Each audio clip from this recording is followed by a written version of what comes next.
Allot மணி சேனலுக்கு வருக வருக. நான் செபி ரெஜிஸ்டர்டு ஃபினான்ஷியல் அட்வைசர் கிடையாதுங்க. நான் எஜுகேஷனல் பர்பஸுக்காக என்னுடைய பர்சனல் எக்ஸ்பீரியன்ஸை நான் ஒரு 20 வருஷமாக மார்க்கெட்டில் இருக்கேன். அதை தான் உங்கள்கிட்ட ஷேர் பண்ணுறேன். நீங்கள் எந்த முடிவு எடுக்கிறதா இருந்தாலும் உங்கள் நிதி ஆலோசகரை அணுகி அதுக்கப்புறம் பணத்தை போடுறதை பற்றி முடிவு பண்ணுங்கள். நன்றி. அலாட் மணி சேனலுக்கு வருக வருக. இந்த சேனலுக்கு இன்னும் நீங்கள் சப்ஸ்கிரைப் பண்ணலைன்னா தயவு செஞ்சு சப்ஸ்கிரைப் பண்ணிக்கோங்க. பெல் பட்டனையும் கிளிக் பண்ணிக்கோங்க.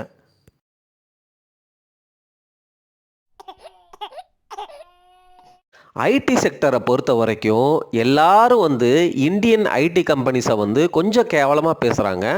காரணம் என்னன்னா, யூஎஸில் தான் ரியல் டெக் கம்பெனிஸ் இருக்குது. இந்தியாவில் ரியல் டெக் கம்பெனிஸ் கிடையாது, இன்னோவேஷன் கிடையாது, ப்ராடக்ட் பேஸ்டு கம்பெனிஸ் கிடையாது.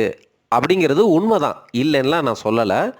அதனால் யூஎஸில் கண்டிப்பாக டெக் எக்ஸ்போஷர் எடுத்துக்கங்க அப்படின்னு சொல்கிறாங்க. எடுத்துக்கங்க, தப்பு கிடையாது. கண்டிப்பாக ஆப்பிளோ கூகுளோ மைக்ரோசாஃப்ட்டோ ரொம்ப ரொம்ப சுப்பீரியரான டெக்னிக்கல் கம்பெனிஸ் தான். உங்களால் அந்த ஸ்டாக்ஸை நல்ல வேல்யூவேஷனில் வாங்க முடியும்னா வாங்கிக்கோங்க. அதுக்காக நம்ம இந்தியாவில் உள்ள டிசிஎஸ், விப்ரோ, டெக் மஹேந்திரா, இன்ஃபோசிஸ், ஹெச்சிஎல் டெக்கு இந்த மாதிரி கம்பெனிகள்லாம் உங்களுக்கு வேஸ்ட்டு, அதெல்லாம் வாங்காதீங்க அப்படின்னு சொன்னால் அதையும் நம்பாதீங்க. ஏன்னா இந்த கம்பெனிஸ் எல்லாம் ரொம்ப எஃபிஷியண்ட்டாக ரன் பண்ணுற கன்சல்டிங் கம்பெனிஸ். ரொம்ப ரொம்ப சிம்பிளான ஸ்ட்ராட்டஜி தான் அவங்களுது.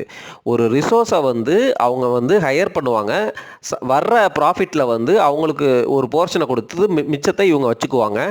இவங்களுக்கு ஏகப்பட்ட ப்ராஜெக்ட் பைப்லைன்ஸ் இருக்குது. எல்லாமே பார்த்தீங்கன்னு வச்சுக்கோங்களேன், அவுட் சோர்சிங், நல்ல சர்வீஸ், அதாவது நல்ல ப்ராடக்ட் இன்னோவேட்டிவ் வேலையாக இல்லைனாலும், ஜங்க் ஒர்க்காக இருந்தாலும் நல்ல வேலைகள் அதாவது என்னென்னா நிறைய வேலைகள் இருக்கும்.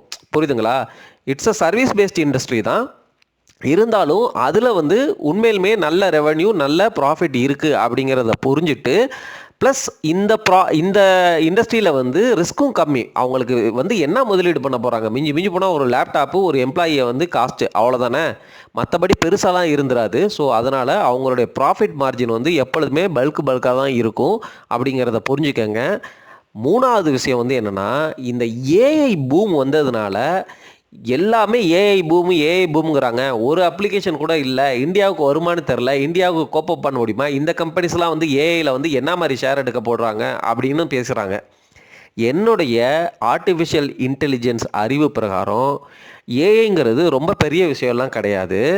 ஆல்ரெடி இருக்கிற ஒரு அல்காரிதத்தையும் ஆல்ரெடி இருக்கிற நம்ம லைப்ரரிஸையும் யூஸ் பண்ணி we can create lot of applications.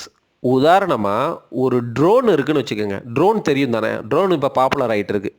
இப்போது ஏஐயில் சூப்பர்வைஸ்டு லேர்னிங்னு சொல்லுவாங்க.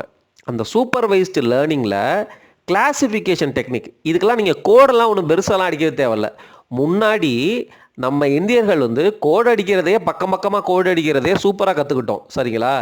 இப்போ என்ன பண்ணணும் அப்படின்னா, எந்த டூலு, என்ன லைப்ரரி, என்ன மாதிரி கிளாசிஃபிகேஷனாக ரெக்ரெஷனாக அப்படிங்கிறத சூஸ் பண்ணி அது மூலமாக நம்ம நிறையா அப்ளிகேஷன்ஸை க்ரியேட் பண்ணலாம். உதாரணமாக ஒரு ஃபார்மர் அவருடைய ஏக்கர் கணக்கு ஆஃப் லேண்டில் கொஞ்சம் ஒரு மல்லிகைப்பூ செடி போட்டிருக்காரு, கொஞ்சம் ரோஸ் செடி போட்டிருக்காரு, கொஞ்சம் நெற்பயிர் இட்டிருக்காரு, கொஞ்சம் கம்பு போட்டிருக்கிறாரு இப்படின்னு வச்சுக்கோங்க.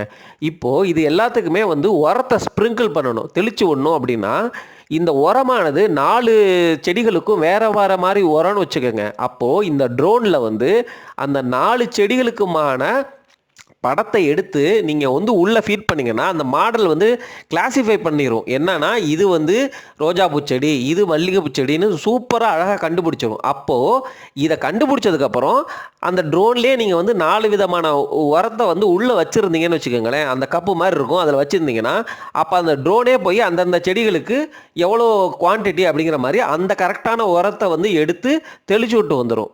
இது ஒரு ரியல் டைம் எக்ஸாம்பிள். இந்த மாதிரி அப்ளிகேஷன்ஸை நம்ம தொடர்ந்து டெவலப் பண்ணலாம் ஏஐயில். இது ஒன்றும் பெரிய காம்ப்ளெக்சிட்டியெல்லாம் கிடையாது. இதை நம்ம இந்திய டெவலப்பர்ஸ், இந்திய சாஃப்ட்வேர் பீப்புள் கண்டிப்பாக பிக்கப் பண்ணிடுவாங்க. ஸோ கண்டிப்பாக டிசிஎஸ், இன்ஃபோசிஸ், ஹெச்சிஎல் டெக் மாதிரி கம்பெனிஸ் கண்டிப்பாக இந்த ஏஐயில் அவங்களுடைய மார்க்கெட் ஷேரை எடுப்பாங்க அப்படின்னு தான் நான் நம்புகிறேன். இதனால் ட்ரம்ப் வந்ததுனாலையும் ஐடி பட்ஜெட் அதிகமாகிறதுனாலையும் 2 விதமாக நடக்கலாம். இப்போ ஐடி ஸ்டாக்ஸ் எல்லாமே 30 PE 35 PE அப்படிங்கிற ரேஞ்சில் இருக்குது. எனக்கு தெரிஞ்சு எப்படி உங்களுடைய அந்த எஃப்எம்சிஜி செக்டர் 50 பிஇ போகுதோ அது மாதிரி எனக்கு தெரிஞ்சு இந்த ஐடி செக்டரும் 50 பிஇ 60 பிஇ போகலாம், அப்படி போக வாய்ப்பு இருக்கோ அப்படிங்கிற மாதிரி ஒரு தாட்டும் தோணுது. அதுக்காக நீங்கள் போய் உடனே 30 பியில் வந்து ஹை வேல்யூஷனில் வாங்கிடாதீங்க. எனக்கு இப்படி நடக்கிறதுக்கு ஒரு வாய்ப்பு இருக்குதோ அப்படிங்கிற ஒரு தாட்டு தோணுச்சு, அதை ஷேர் பண்ணுறேன் உங்ககிட்ட. நன்றி, வணக்கம்.